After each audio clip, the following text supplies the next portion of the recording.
তথ্য হলো কোনো ঘটনা ঘটাকে তথ্য বলে। যেমন ধরো কোনো একটা জায়গায় অ্যাক্সিডেন্ট ঘটছে, এটা ঘটনা, তাহলে এটা একটা তথ্য। বাট এখানে অনেক সময় দেখো যে পরিসংখ্যানে ব্যবহার হয় উপাত্ত।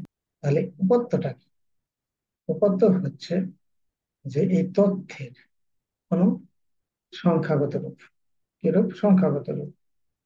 অ্যাক্সিডেন্টে, ওই অ্যাক্সিডেন্টে 5 জন লোক মারা গেছে, অথবা আজকে সারা দেশে আজকে কি 30 জন লোক মারা গেছে। এই যে যে বিষয়টা, এটা কি সংখ্যাগত তথ্য। তাহলে সংখ্যাগত তথ্য কি? উপাত্ত।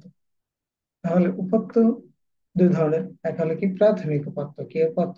প্রাথমিক, প্রাইমারি। প্রাথমিক উপাত্ত কি? এক সরাসরি যে উপাত্ত গুলো মানে তথ্য সংগ্রহ হয় সেটা কি প্রাথমিক উপাত্ত। আর যেটা প্রাথমিক উপাত্ত থেকে ধার করে ব্যবহার করে সেটা কি মাধ্যমিক উপাত্ত।